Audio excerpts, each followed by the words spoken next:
Bismillahirrahmanirrahim. Assalamualaikum warahmatullahi wabarakatuh. Robbi sohri sodari wa yassirli amri wahul uqdata min lisani yafqahu qawli. Asyhadu alla ilaha illallah wa asyhadu anna Muhammadan abduhu wa rasuluh alladzi la nabiyya ba'da. Puji syukur marilah kita panjatkan kehadirat Allah Subhanahu wa taala yang mana masih memberikan kita kesehatan, nikmat iman, nikmat sehat juga. Tak lupa sholawat serta salam semoga tetap curah limpahkan kepada Nabi kita, yakni Nabi Muhammad Shallallahu Alaihi Wasallam, kepada keluarganya, kepada para sahabatnya, tabiin atba'ut tabiatnya yang insya Allah sampai kepada kita syafaatnya di yaumul jaza wal hisab. Amin ya Allah ya Rabbal Alamin. Selamat pagi Bapak dan rekan-rekan semua. Perkenalkan, kami dari kelompok 3 yang beranggotakan 4 orang, yaitu saya sendiri sebagai moderator dan yang akan memberikan presentasi, Hajar Sofarina Yasripah. Kemudian di kelompok kami ada mahasiswa Permata, yaitu pertukaran mahasiswa tanah air dari Yogyakarta, yakni Rini Dewi Yulianti. Rekan saya, Ai Hamidah dan Depi Anjani. Kami di sini akan mempresentasikan mengenai metode penelitian biota laut. Langsung saja kepada presentasi yang pertama, yaitu saya sendiri yang akan mempresentasikan mengenai metode penelitian hewan perairan. Alhamdulillahirabbil alamin, itu yang dapat saya sampaikan. Kemudian saya lanjut kepada presentasi yang kedua. Baik rekan-rekan semua, sebelum masuk ke bahan materi yaitu mengenai metode penelitian hewan perairan, sebelumnya metode penelitian ini bisa bermanfaat bagi kita dalam penelitian, praktikum, atau untuk skripsi maupun tesis. Nah, perlu kita ketahui lagi bahwa klasifikasi hewan perairan dibagi menjadi 3 kelompok besar, yaitu ada nekton, plankton, dan bentos, atau plankton, nekton, dan bentos. Nah, nekton ini berbeda dengan plankton. Dengan nekton adalah hewan yang dapat berenang dengan cepat dan sangat beragam jenisnya. Nah, sehingga alat tangkap yang digunakan juga sangat beragam jenisnya. Bisa ada pancingan dan lain sebagainya. Itu yang umum kita ketahui.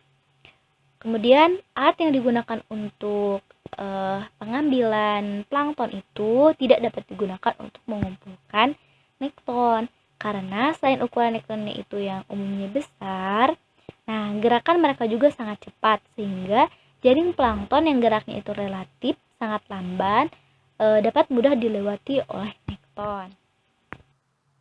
Nah, kemudian untuk pengumpulan sampelnya, yaitu pengambilan sampel juga dapat dilakukan dengan mendatangi alat bagan, yakni alat tangkap ikan yang menggunakan lampu untuk menarik ikan yang letaknya itu alatnya tetap atau bagan tancap.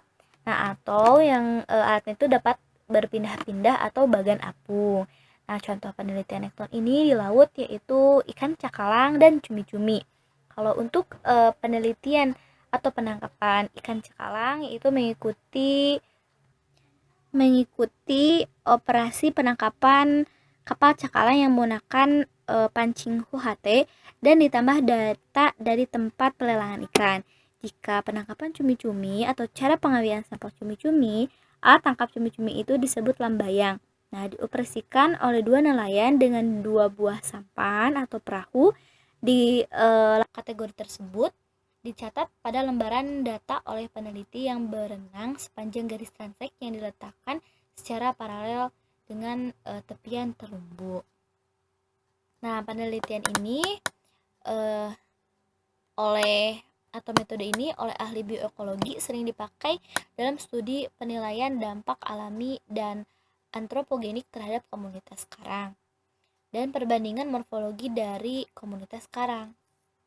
Nah, prosedur untuk penerapan metode ini atau prosedur umumnya itu dalam penerapan teknik ini adalah dengan cara menempatkan secara acak kurang lebih 5 garis transek berukuran panjang 20 meter pada dua kedalaman yang berbeda, yakni 3 meter untuk perairan dangkal dan 10 meter untuk perairan dalam. Nah, jika ditemukan terumbu karang yang rata-rata di pinggiran atau slope pada metode transek ini, maka transek untuk perairan dangkal diletakkan di pinggiran terumbu karang kedalaman 3 meter. Nah, sedangkan transek perairan yang diletakkan pada kedalaman 9 sampai 10 meter itu berarti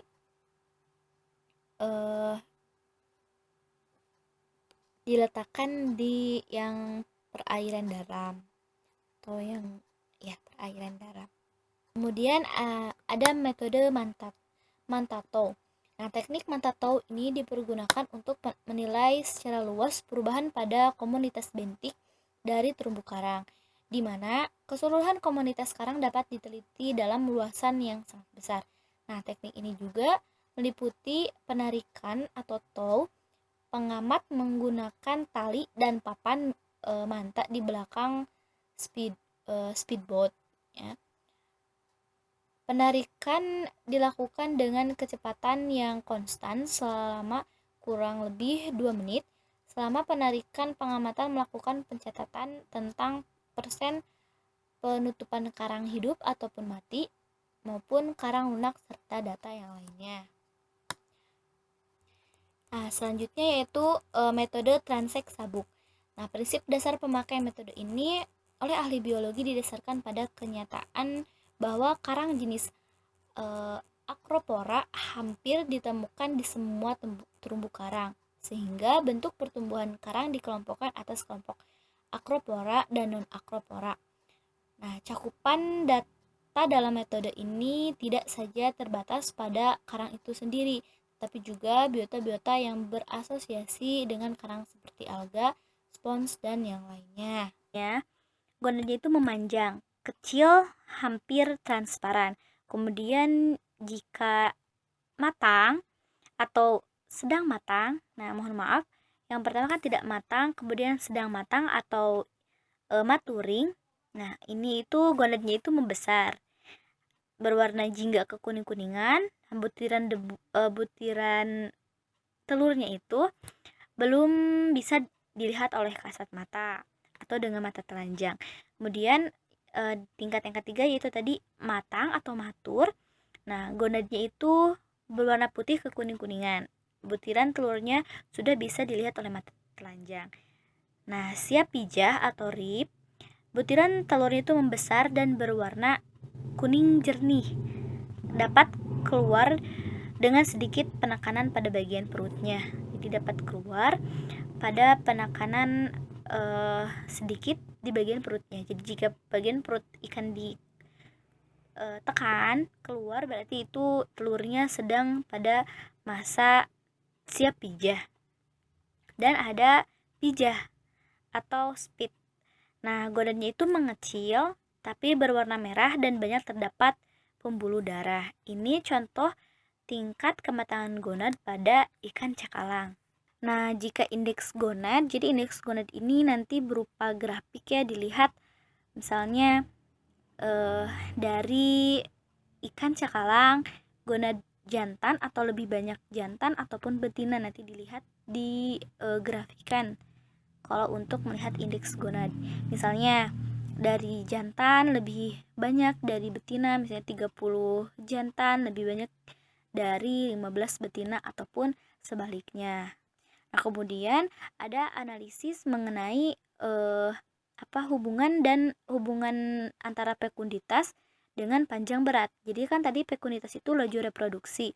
Jadi dihitung laju reproduksi dengan panjang berat dari nekton tersebut. Kemudian ada rasio kelamin yang ketujuh. Nah, untuk rasio kelamin ini untuk mengetahui hubungan antara betina dan jantan dari suatu populasi ikan maupun pemijahan, maka pengamatan rasio kelamin ini juga merupakan salah satu faktor yang terpenting. Selanjutnya berkaitan dengan mempertahankan kelestarian. Kemudian sekarang ke metode penelitian bentos. Nah, pengumpulan sampelnya organisme bentik atau bentos adalah semua organisme, baik berupa tumbuhan ataupun hewan yang hidup di dasar perairan atau permukaan dasar ataupun di dalam substrat atau sedimen. Nah, dalam bioekologi, menurut Lin, 1979 mendefinisikan bentos sebagai semua organisme baik yang melata, merayap, menempel, memendam maupun meliang yang hidup pada lumpur, pasir ataupun kerikil, batu maupun sampah organik yang berada di dasar perairan. Nah, organisme bentos banyak digunakan sebagai indikator untuk menilai perubahan yang terjadi pada lingkungan perairan menurut Hellawell 1986.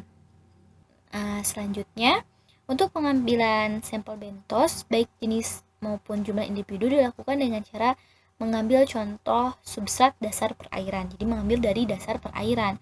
Nah, jenis substrat dasar perairan yang ditemui akan menentukan jenis peralatan maupun metode yang dipergunakan dalam sampling. Nah, untuk tipe substrat berlumpur atau berpasir di perairan dangkal, nah umumnya digunakan dengan metode transek kuadrat dengan Drake alatnya, sedangkan untuk perairan atau di dasar yaitu digunakan Grab untuk nama alatnya. Nah, kemudian selanjutnya untuk organisme zoobentos yang berukuran besar seperti moluska, krustase, echinodermata, polychaeta, dan kelompok lainnya yang terdiri dari beberapa takson kecil, yaitu Sipunsulidae, Pogonopora, dan lainnya. Pengambilan sampelnya yaitu disesuaikan dengan kebiasaan hidup dari organisme bentos yang menjadi tujuan penelitiannya, yaitu ada epifauna bentos dan infauna bentos. Jika epifauna bentos adalah kelompok organisme bentos atau organisme makrobentos yang hidup di permukaan substrat, sehingga samplingnya itu biasanya menggunakan alat yang disebut atau dilakukan dengan dredge atau trowel. Nah, sedangkan untuk infauna bentos yaitu kelompok makrozoobentos yang hidup di dalam substrat atau daun-daun lamun atau rumput laut dan ada di dasar laut, sehingga pengambilan itu umumnya menggunakan alat sampling sedimen, Grab atau sedimen korer. Nah, ini ya untuk alat-alatnya, bisa dilihat di layar ada untuk korer ini alat pengambilan sampel infauna di perairan dangkal ya. Kemudian ada seser. Nah, kalau seser ini namanya alat pengambilan sampel untuk epifauna. Kemudian ada Van Veen Grab, yaitu alat pengambilan sampel di perairan dalam. Ini alat-alat yang bisa digunakan dalam penelitian bentos. Dan sekarang metode penelitian karang. Metode penelitian karang ini ada metode transek garis menurut Loya 1978 dan Marx et al. 1984. Ada metode transek kuadrat permanen, ada metode perpotongan garis transek, metode transek sabuk, dan metode Mantatou. Nah, untuk metode transek garis ini, yaitu prinsip dari metode ini adalah dengan meletakkan garis transek di atas koloni karang yang heterogenitas dan struktur komunitas dari terumbu karang dideterminasi dengan menghitung persentase karang hidup dan karang mati, bentuk tumbuh karang, tipe substrat, dan keberadaan organisme lain. Nah, biasanya metode transek garis ini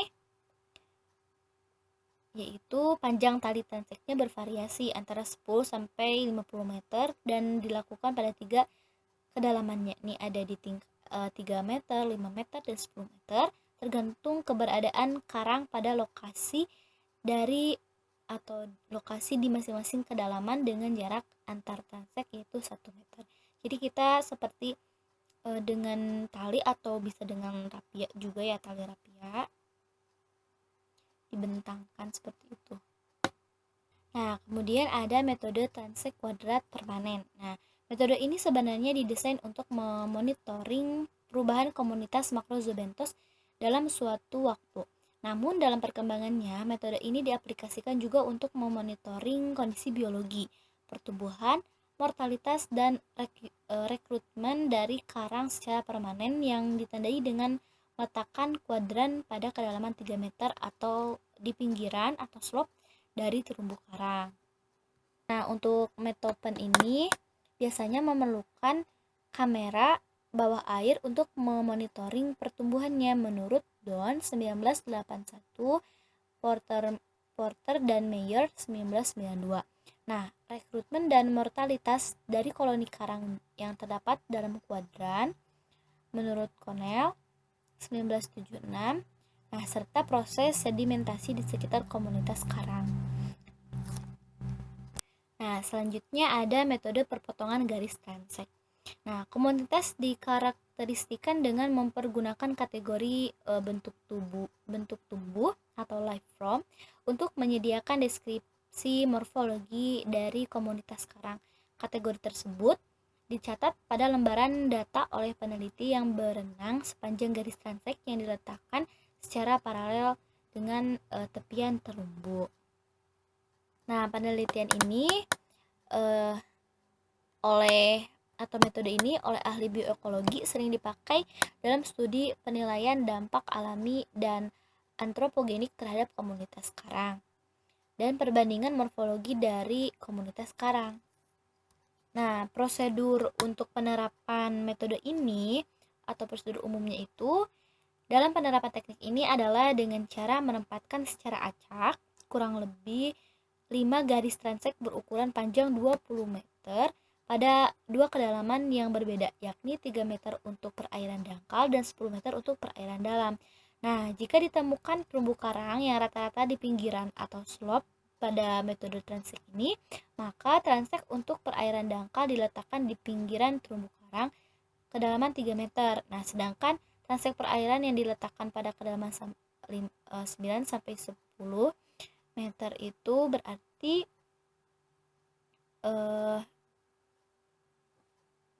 diletakkan di yang perairan dalam atau yang perairan dalam.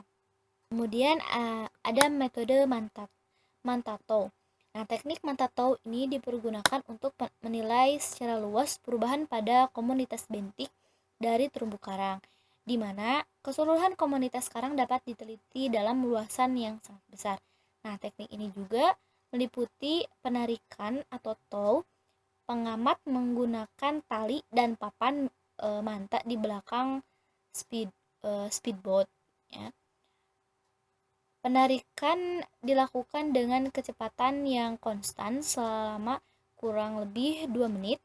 Selama penarikan, pengamatan melakukan pencatatan tentang persen penutupan karang hidup ataupun mati maupun karang lunak serta data yang lainnya. Nah, selanjutnya yaitu metode transek sabuk. Nah, prinsip dasar pemakai metode ini oleh ahli biologi didasarkan pada kenyataan bahwa karang jenis Acropora hampir ditemukan di semua terumbu karang, sehingga bentuk pertumbuhan karang dikelompokkan atas kelompok Acropora dan non-Acropora. Nah, cakupan data dalam metode ini tidak saja terbatas pada karang itu sendiri, tapi juga biota-biota yang berasosiasi dengan karang seperti alga, spons, dan yang lainnya.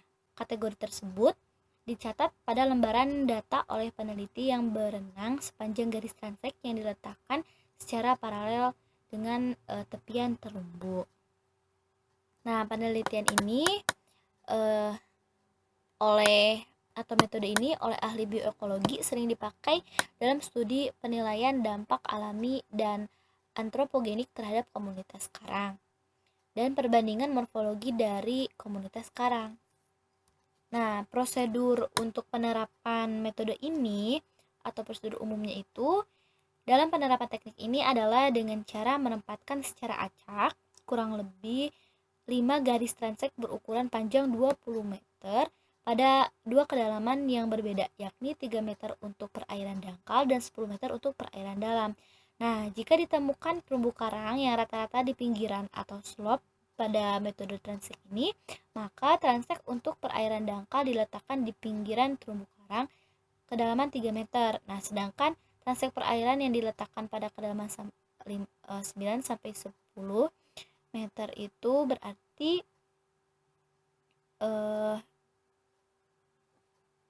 diletakkan di yang perairan dalam atau yang perairan dalam. Kemudian ada metode Mantatou. Nah, teknik Mantatou ini dipergunakan untuk menilai secara luas perubahan pada komunitas bentik dari terumbu karang, di mana keseluruhan komunitas karang dapat diteliti dalam luasan yang sangat besar. Nah, teknik ini juga meliputi penarikan atau tow. Pengamat menggunakan tali dan papan manta di belakang speedboat. Ya.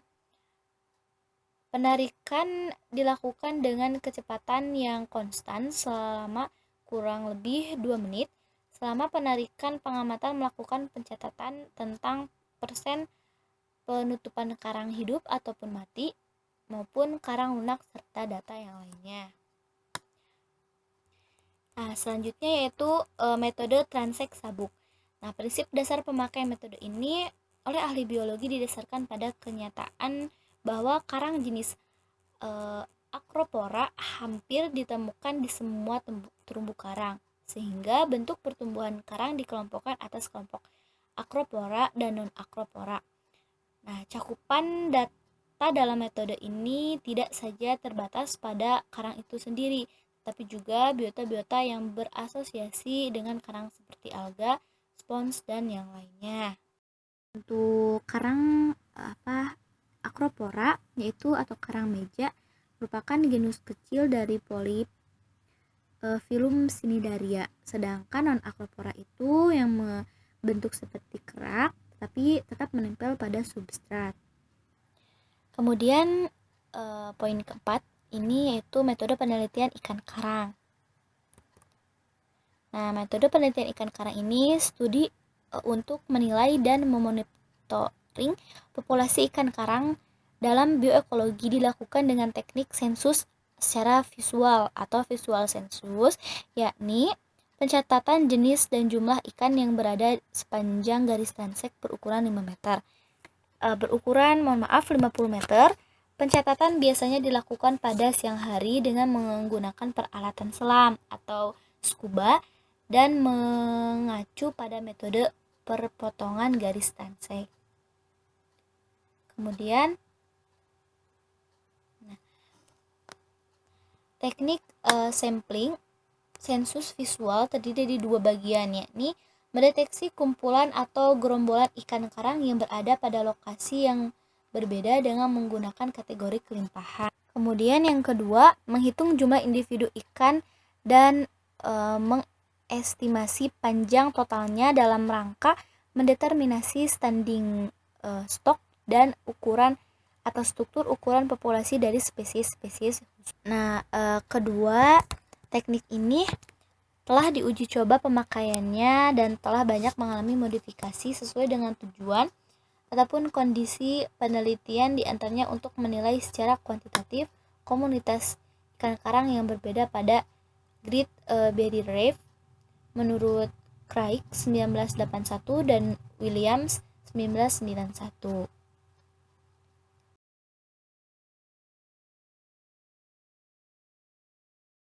2.2 menaksirkan kerapatan populasi dengan metode cuplikan kuadrat. Metode kuadrat dengan pencuplikan dilakukan pada suatu luasan yang dapat berbentuk bujur sangkar, persegi 6, lingkaran, dan sebagainya. Menurut Weaver dan Demetz tahun 1980, bahwa metode kuadran adalah metode analisa yang menggunakan daerah persegi panjang sebagai sampel uniknya. Kerapatan ditentukan berdasarkan jumlah individu suatu populasi jenis hewan di dalam area kuadran. Kesulitan pada beberapa keadaan untuk menentukan batasan individu hewan, kerapatan dapat ditentukan dengan cara pengelompokan berdasarkan kriteria tertentu kelas kerapatannya. Lanjut, Frekuensi ditentukan berdasarkan kerapatan dari jenis hewan dijumpai dalam sejumlah area cuplikan atau dilambangkan dengan N kecil dibandingkan dengan seluruh cuplikan yang dibuat atau dengan lambang N besar, biasanya dalam persen. Nilai penting harga ini didapatkan berdasarkan penjumlahan dari relatif dari sejumlah variabel yang telah diukur. Harga relatif ini dapat dicari dengan perbandingan antar harga suatu variabel yang didapat dari suatu jenis terhadap nilai total dari variabel untuk seluruh jenis yang didapat, sehingga dikalikan dengan 100%. 1. Kuadran atau frame. Kuadran atau frame adalah suatu alat yang berbentuk kubus dengan ukuran tertentu yang terbuat dari baja atau stainless steel, atau kawat, atau kayu, atau bambu yang dipergunakan untuk pengambilan sampel. Kuadran sering dipakai dalam penelitian biokologi, terutama yang berkaitan dengan organisme bentik. Lanjut, dari kuadran frame, terdapat dua pendekatan yang bisa dilakukan. Yang pertama, pendekatan sederhana atau simple approach. Suatu pendekatan yang dilakukan dengan cara merujuk pada literatur dan pengalaman dari penelitian-penelitian sebelumnya. Sebagai contoh, banyak penelitian sebelumnya mempergunakan kuadran berukuran 1 kali 1 meter persegi berbentuk kubus. Yang kedua adalah pendekatan terbaik atau best approach.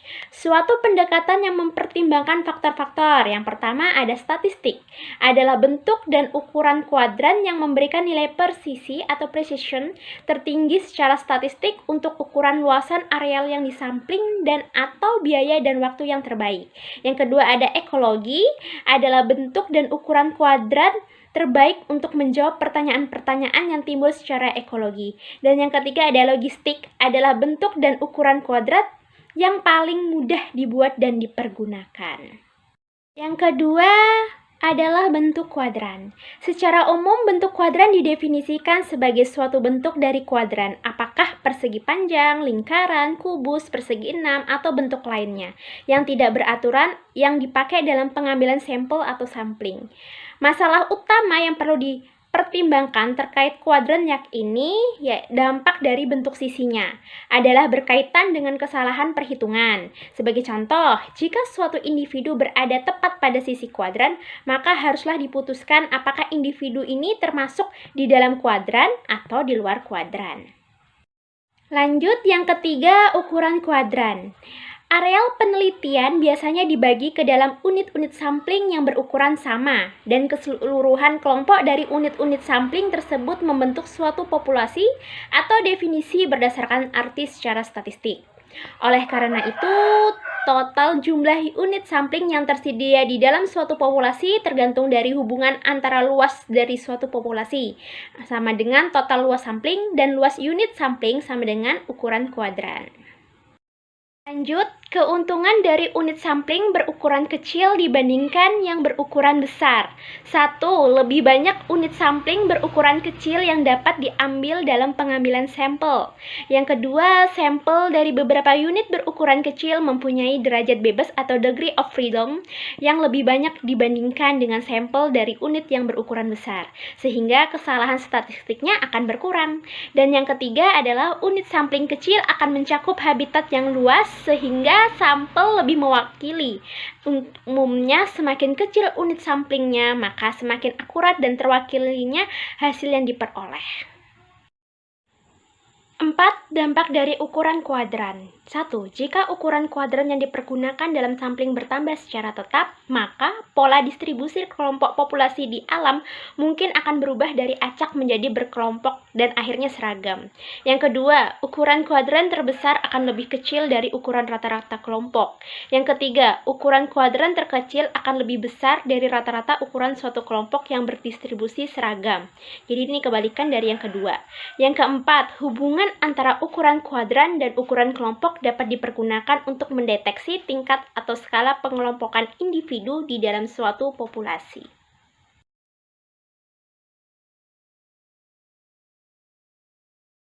Selanjutnya ada metode pengukuran keanekaragaman spesies, indeks kekayaan jenis.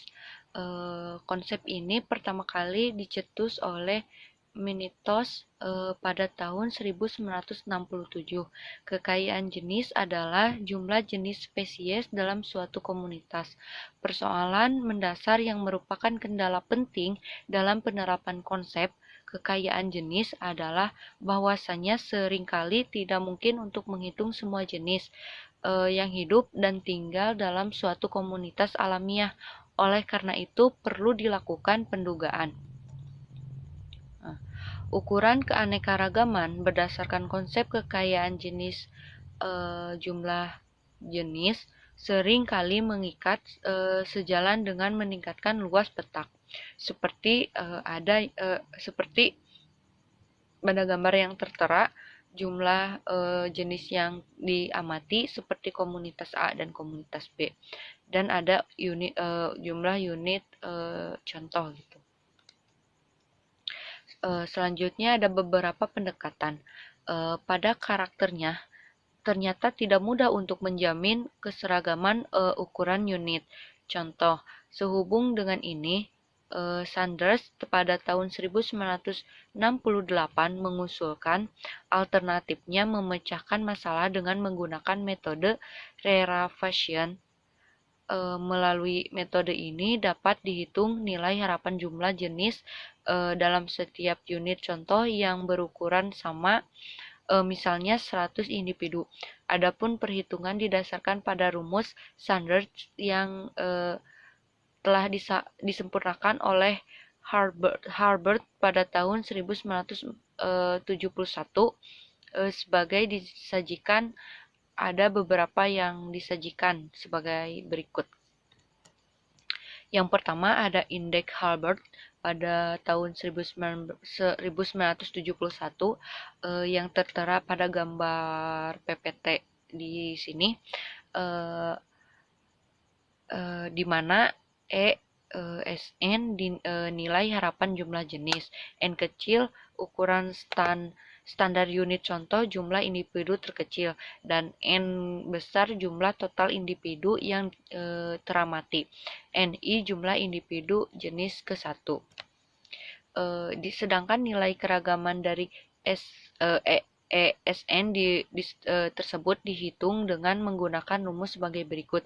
Mungkin ada di gambar tertera seperti apa rumusnya.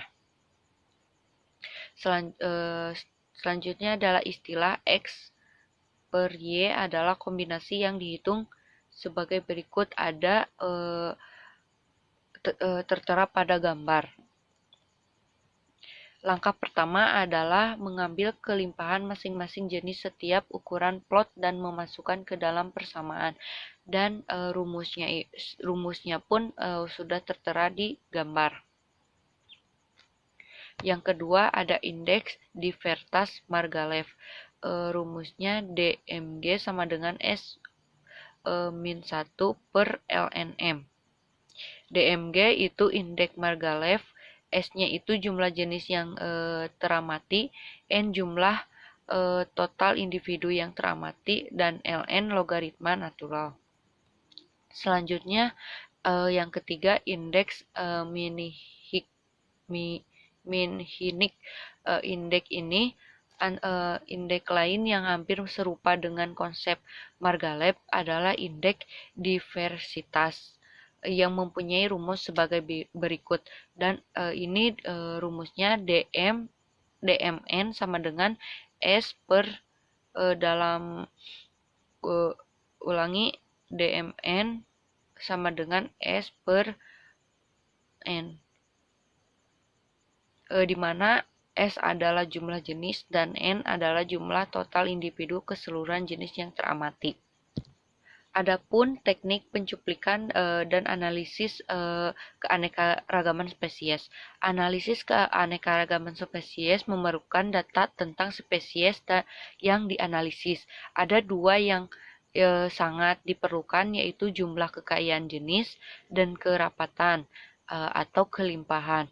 Untuk memperoleh data kekayaan jenis bisa dilakukan metode yang cukup sederhana, misalnya eksplorasi dengan cara menjelajahi habitat dan jenis-jenis yang akan dianalisis. Mungkin untuk selanjutnya bisa dilanjutkan oleh teman saya. Selanjutnya masuk ke dalam metodologi penelitian plankton. Yang pertama ada pengumpulan sampel. Pengumpulan sampel ada yang menggunakan dengan cara sederhana, cara kompleks, dan juga cara kontinu. Ada pula yang menggunakan dengan pompa. Kalau menggunakan cara sederhana, hanya menggunakan dengan jaring sutra. Kalau dengan cara kompleks, yaitu menggunakan jaring bongo, MOCNAS, dan juga biomapper. Kalau dengan menggunakan kontinu, menggunakan